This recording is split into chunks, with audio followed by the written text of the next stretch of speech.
शहर के बीचों बीच एक बड़ी सी सोसाइटी की बिल्डिंग थी। उस बिल्डिंग के सबसे ऊपरी मंजिल पर एक लड़का राम रहता था। राम रोजाना रात को खाना खाने के बाद लगभग 9 से 10 बजे तक छत पर टहलने जाया करता था। उस बिल्डिंग के पास कुछ झुग्गी झोपड़ियां भी बनी हुई थीं।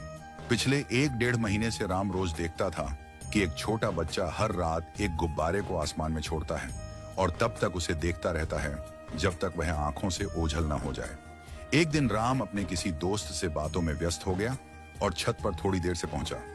उस दिन वह बच्चा उसे दिखाई नहीं दिया। उसने ऊपर आसमान में नजर दौड़ाई कि शायद कोई गुब्बारा उड़ता हुआ दिख जाए। तभी उसकी नजर छत की पानी की टंकी पर अटके एक गुब्बारे पर पड़ी। राम समझ गया कि यह वही बच्चे का गुब्बारा है। उसने सोचा कि इस गुब्बारे को निकालकर बच्चे को दे देता हूं। वह टंकी पर चढ़ गया और देखा कि गुब्बारे पर कुछ लिखा हुआ है। गुब्बारे पर लिखा था, हे ऊपर वाले, मेरी माँ की तबीयत बहुत खराब है, उसके इलाज के लिए किसी को भेज देना, मेरे पास इतने पैसे नहीं हैं। यह पढ़कर राम की आंखें भर आईं। वह रात भर बेचैन रहा, सो नहीं पाया। सुबह होते ही वह उस बच्चे से मिलने झुग्गी की ओर चल पड़ा। जब वह वहां पहुंचा तो देखा कि सचमुच उस बच्चे की मां की हालत बहुत खराब थी। राम ने बच्चे से पूछा, तुम रोज गुब्बारे पर कुछ लिखकर क्यों उड़ाते हो और ये विचार तुम्हारे मन में कैसे आया? बच्चा बोला, एक दिन मैं होटल से लौट रहा था तो रास्ते में मुझे एक भिखारी दादा मिले। उन्होंने मुझसे कहा कि बेटा, मैं बीमार हूं, 2 दिन से भूखा हूं, क्या तुम मुझे कुछ खाना दिला सकते हो? मुझे दया आ गई, मैंने उन्हें खाना लाकर दिया। तब उन्होंने मुझे आशीर्वाद देते हुए कहा, बेटा, ऊपर वाला तेरा भला करेगा। मैंने पूछा, क्या सच में? तो दादा बोले, जैसे आज उसने मेरे लिए तुझे भेजा है वैसे ही वो तेरे लिए भी किसी को भेज देगा, बस सच्चे मन से प्रार्थना करते रहना।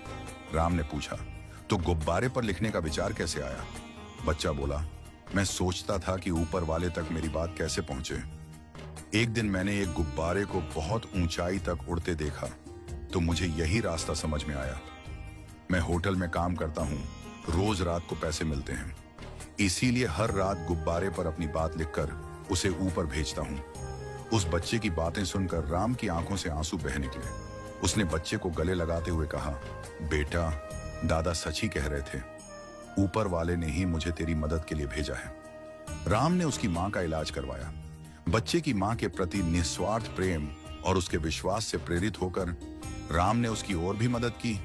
उसे अच्छे कपड़े दिलवाए, स्कूल में दाखिला करवाया और हर संभव सहयोग दिया। ईश्वर उस बच्चे पर क्यों प्रसन्न हुआ? क्योंकि उसमें था अपनी मां के लिए अटूट प्रेम।